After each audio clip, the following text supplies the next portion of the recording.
Hi, this is Matt Donegan from Business Spotlight. I'm here with Tapiwa.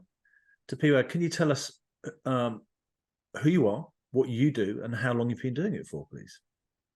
Hi, Matt. Yeah, I'm the CEO of Water Offsets, a water resilience company.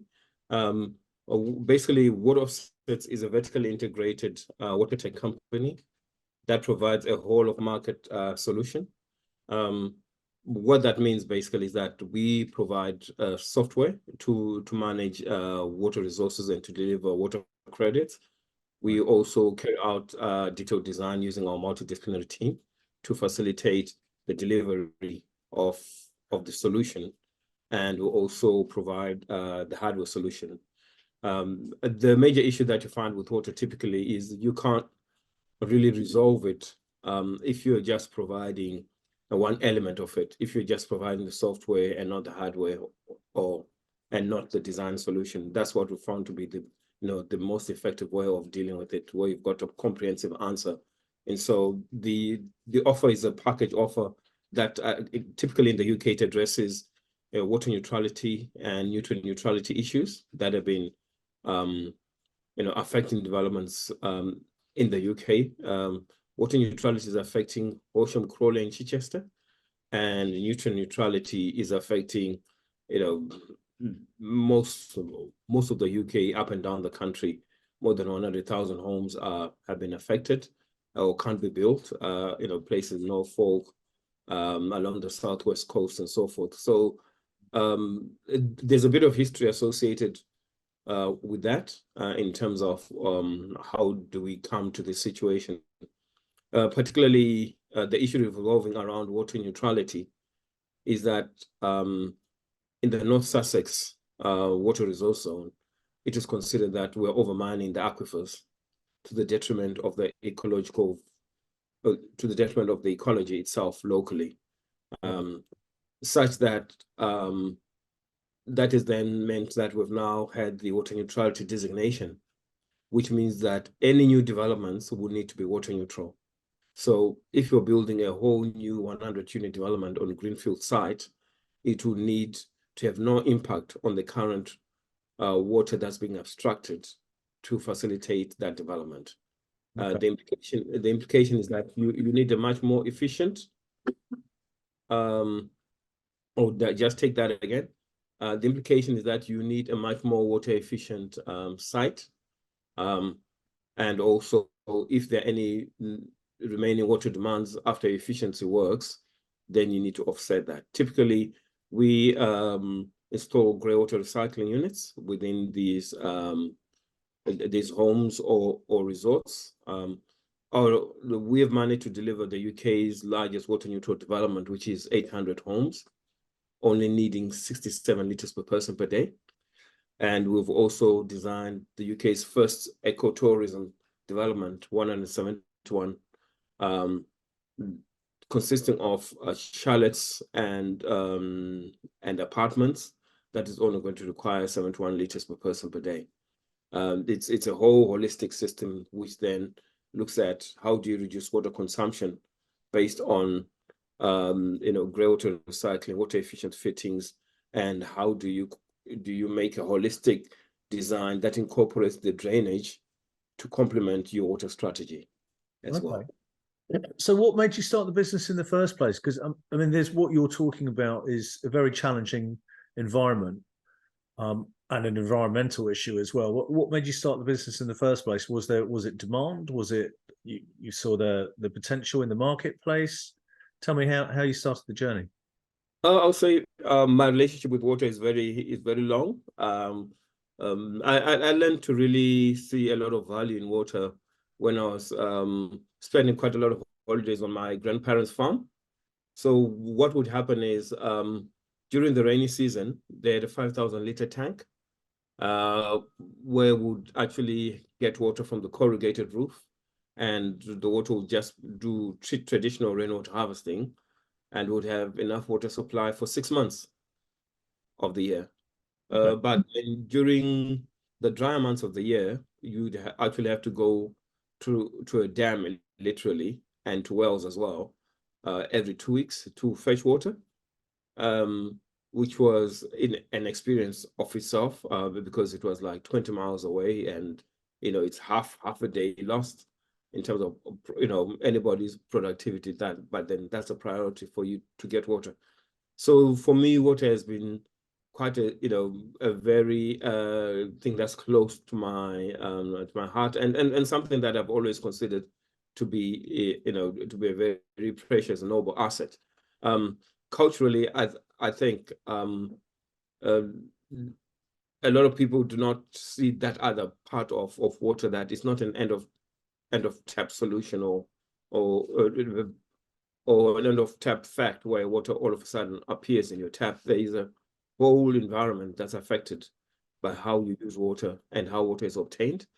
And so throughout my career, I've always looked at water quite intimately, even to the extent that when I was doing my university degree, I actually designed a 10,000 student university with grey water recycling. And it was quite interesting for me because I did that as a concept note, and 3 to 5 years down the line, that university was actually looking to do significant boreholes because the city was suffering from water shortages. Well, but they still haven't, if they'd gone down the grey water recycling system, that would have helped them to really cope. So for me, looking at water and the value of water at different states has always been something of great passion. Yeah. And so I'd always considered, even when I did my MSc at the University of Hertfordshire, I'd always considered that water will become a big issue for the UK and globally. So I'd majored again and looking at water issues. And during COVID, I launched Quantum Consulting Engineers, which was a multidisciplinary looking at sustainable development, and particularly looking at how do you design new developments to cope with environmental constraints, and how do you make them better, much more viable in the future. And one of the things that came as part of that exercise was that water increasingly, particularly for the larger developments, will be a constraint.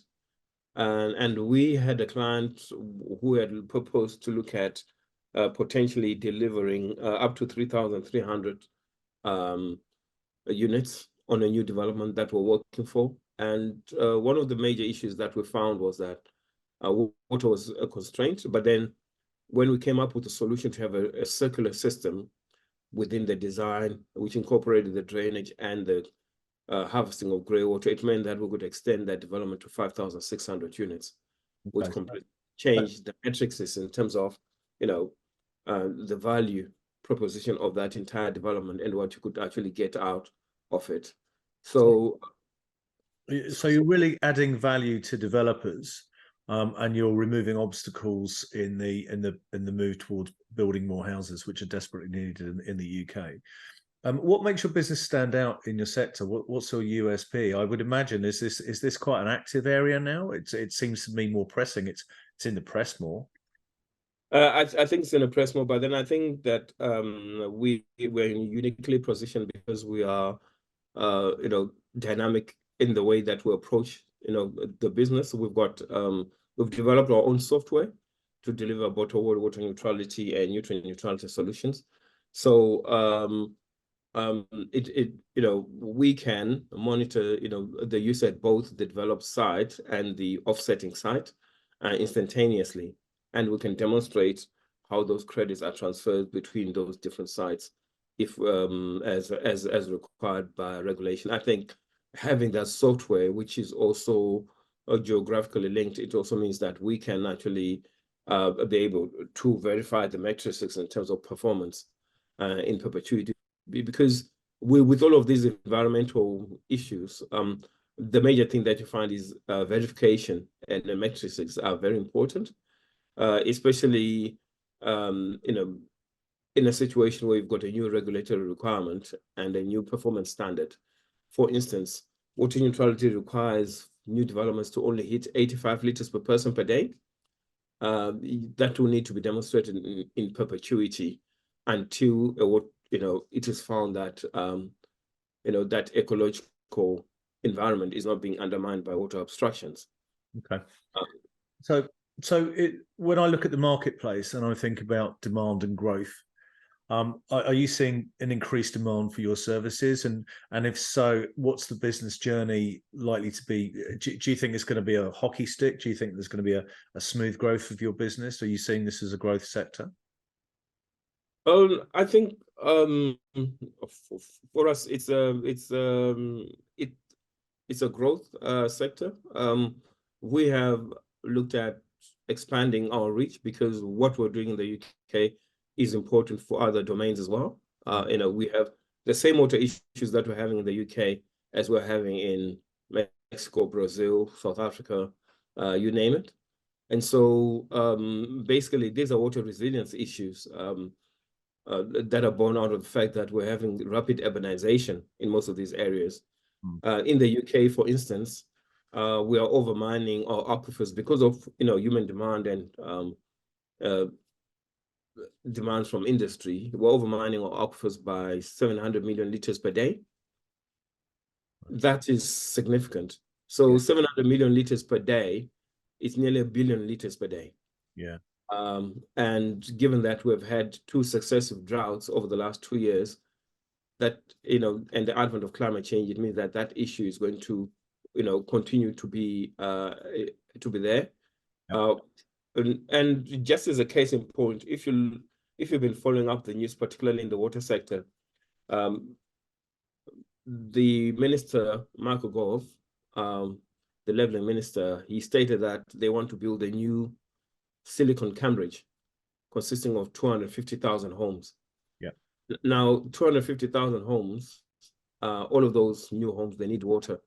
This comes after the Environment Agency had actually rejected around 4,000 homes that needed to be built in Cambridgeshire, citing for the very first time that there's no water in Cambridge. This was the first time the Environment Agency has just rejected a large development on the premise that there's no water in the environment. Now, if you take a step back, those 4,000 homes are predicated on an existing local plan that was approved. All right, so everybody knew that this was coming. Everybody approved it, and I suspect the Environment Agency and everybody involved in the water sector then would have been consulted in the delivery of that local plan. What we're now finding ourselves in is that there's no water to supply to those 32,000 homes that were in the local plan, and we're accelerating that to 8 times as much, to 250,000. Yeah. And I'll hasten to say that Cambridgeshire is not the only issue affected by these water issues. In Hertfordshire, for instance, where I live, I know that for a fact that we are supplied by water from chalk aquifers, and without a mistake, every time you get into the summer, though our local rivers or chalk streams dry up and there's a lot of eutrophication, it happens like clockwork. Just towards the summer as well, you might have noticed that parts of North London are being threatened for having no water. So water is indeed going to be a very prevalent issue in the UK and in other many domains, and we anticipate that it's an area where we want to have a strong input, particularly working with developers locally, and also we think that there are many other players that could be part of this conversation, because obviously we have a lot of demand from other industries that will need water. Yeah. If you look at other sectors that we're now working with, including data centers, and also other companies that are coming into the hydrogen market, all of those are water-intensive industries. Yeah. And all of those need potable water that's not available because we're already overmining by up to 1 billion liters. So water is going to be increasingly become a big issue in the UK and globally as well. So I was considering this whole subject and looking at the local marketplaces and local business, but you've just come back from a rather important conference, haven't you? So you've just come back from COP. Yes, yes. What were your big learnings from COP as it's going to affect your business? Well, it's clearly obvious that water is it has been undermined in terms of the climate change agenda. If you consider that if you resolve the water issue in any jurisdiction, you can resolve a correlated savings on the energy front. So, for instance, using our systems and our parameters of project using different hardware to save water and obviously our software, we've demonstrated that if you make a saving of 20% in your water use, it's nearly an equivalent, 20% reduction in energy use. And unfortunately, in the UK, that has not been considered. Even though making a water retrofit is much cheaper than doing an entire energy strategy on a house. So the Green Deal doesn't allow for looking at water as part of the energy cycle. But then if you reduce your water consumption by up to 20%, then your demand for heating water in the house and everywhere else is reduced by an equivalent amount, which, it's a very quick win, that is required to make this prospect of net zero even much more viable. The difficulty that you have, we've been spending a lot of money on everything else, solar energy, insulation, and all of that. But then if we're overexerting, the natural resources that we have in terms of water, that is always going to be a big issue. And even just the footprint of water itself, that we take water from rivers, aquifers, and dams. We need to treat it, and then we need to pump it into a network. Then we need to supply it to the home.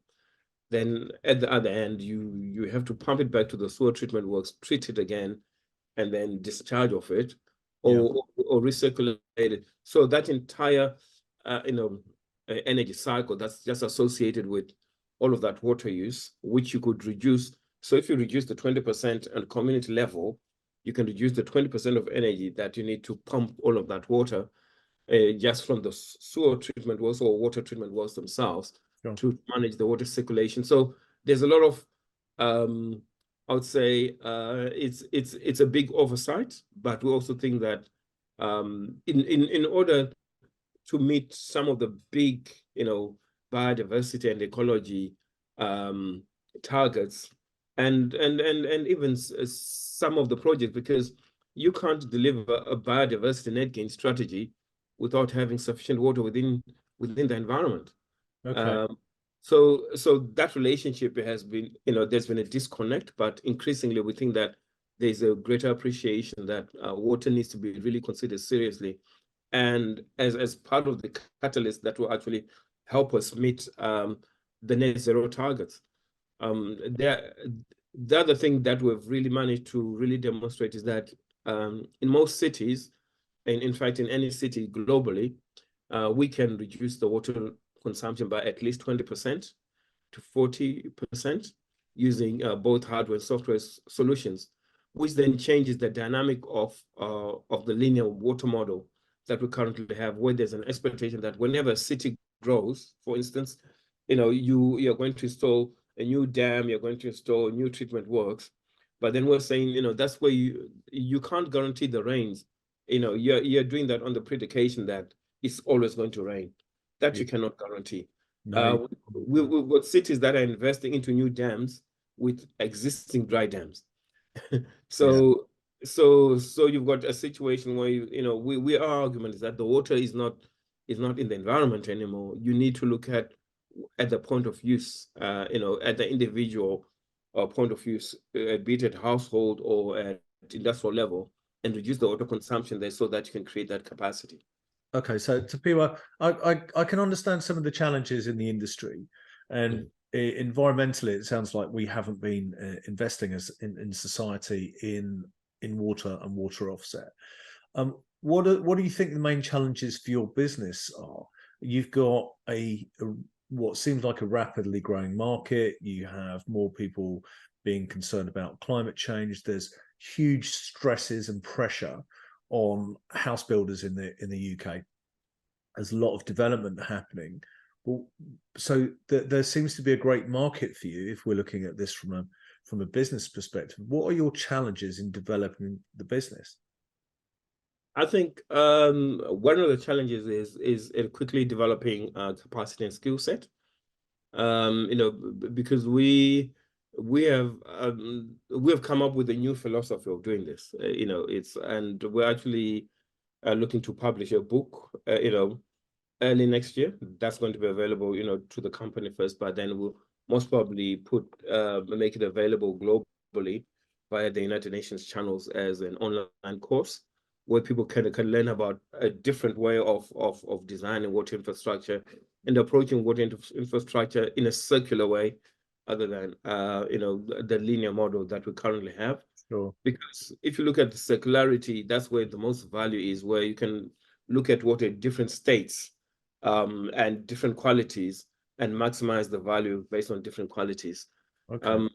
And obviously the other thing that we're looking at is how do we quickly penetrate the global market and working in different geographies. Those are that we are working on. Yeah. We are making good strides, but how do we quickly capture the opportunity and continue moving forward? Yeah. Okay. I mean, the book. What's the book going to be called, by the way? We are toying around with the different names at the moment. One of the names that had initially come, because there's been this transition. At some point I thought I would call this book Watergaden. Okay. Nice.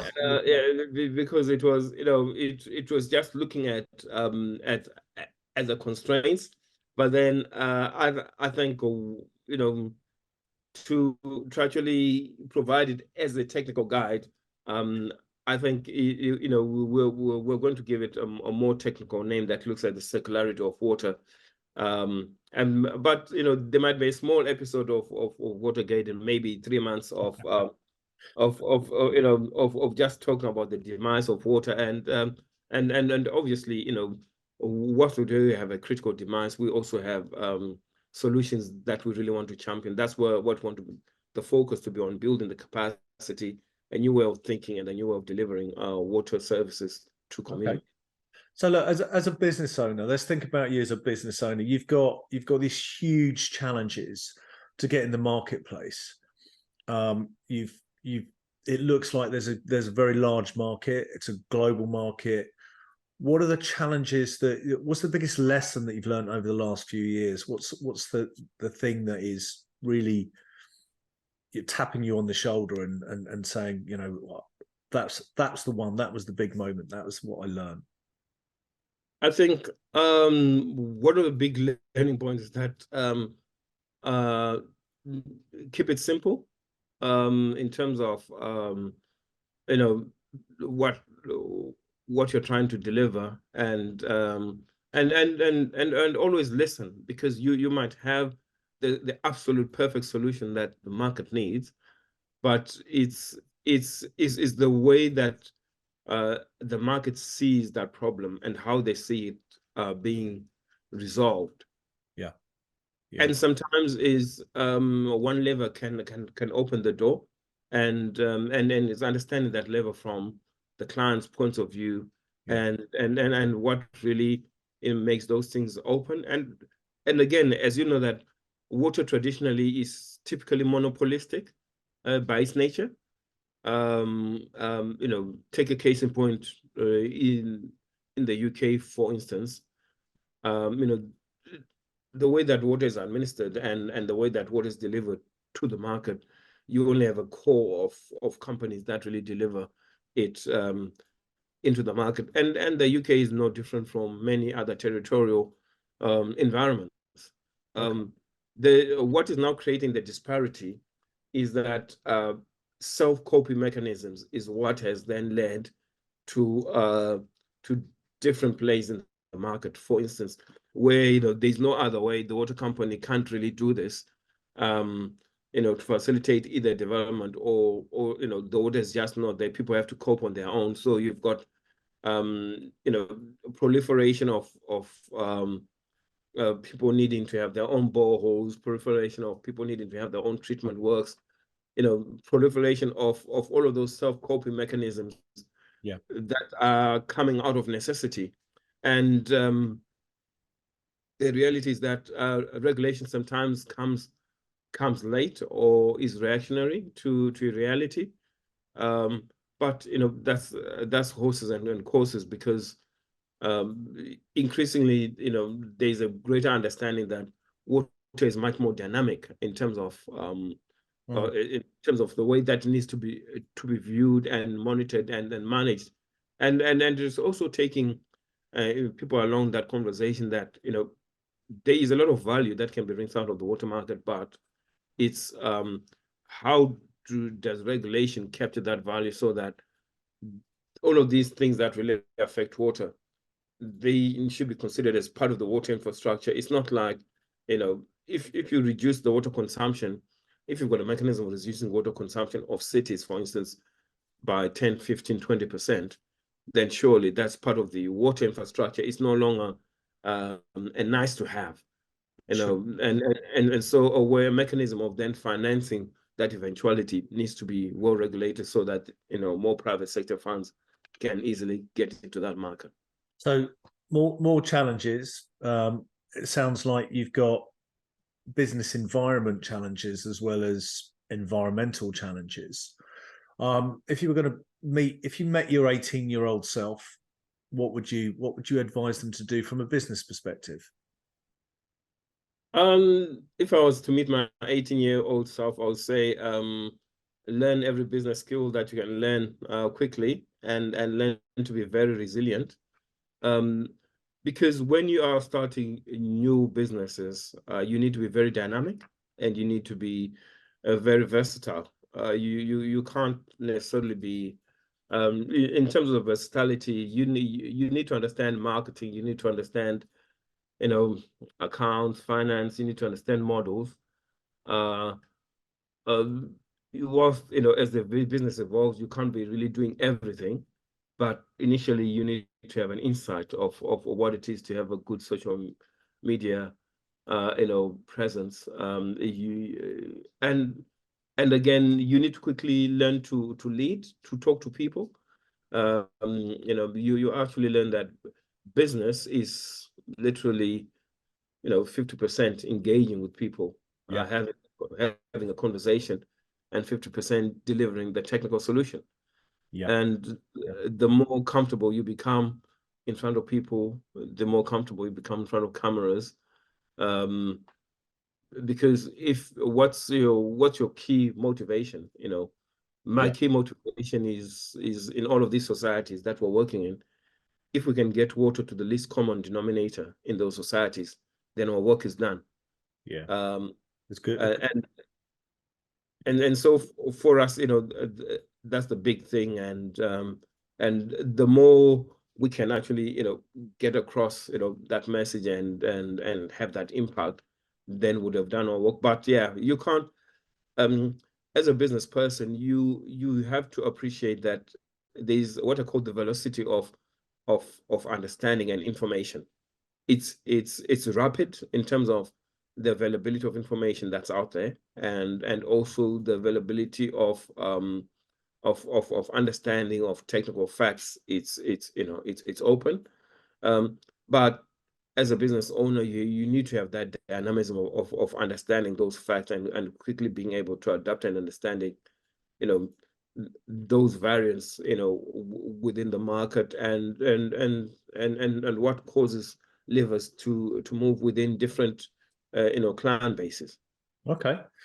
So look, thanks so much for sharing all your thoughts, and it's been really interesting to hear about what's happening with the environmental conditions around construction, about the water, about how you treat water in those aims and objectives.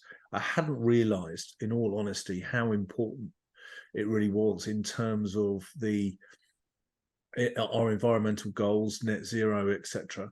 As you pointed out quite rightly, we focus on energy more than we focus on what we consume. So that's been really, really enlightening. Is there any last things that you'd like to share with us that the business is doing, that aside of the book, that you've got coming down the pipeline? Yeah, I think we are keen to continue engaging developers. I think one of the big things that we're really now focusing on is to help PLCs and hotel chains with their ESG strategy, because one of the things that has been really a big compromise on ESG strategies is that water has been seen as, it's just managed as a natural resource under the E, because if you look at ESG, basically environmental sustainability and governance, the big thing that you're now having with the water becoming a big issue is that environmental item, because water is such a big ingredient of natural resources, it affects everything else that's natural. If that element is not managed properly, even at company level, it could really start affecting your entire development flow. For instance, if you're a developer looking to develop 500 homes in the UK, for instance, per year, or 1,000 homes per year, most of the region that's in water stress is the south.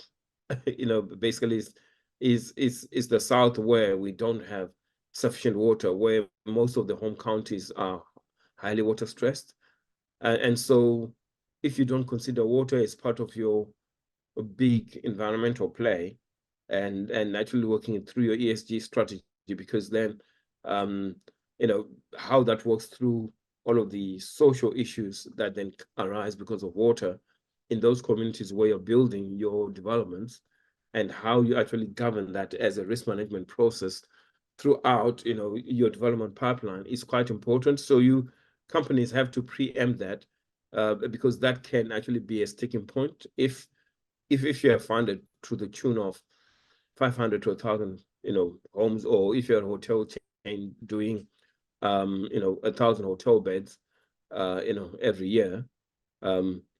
The economic basket of the UK, all the way from Cambridge, Oxfordshire, Hertfordshire, all the way into London, we're all in water constraint zone.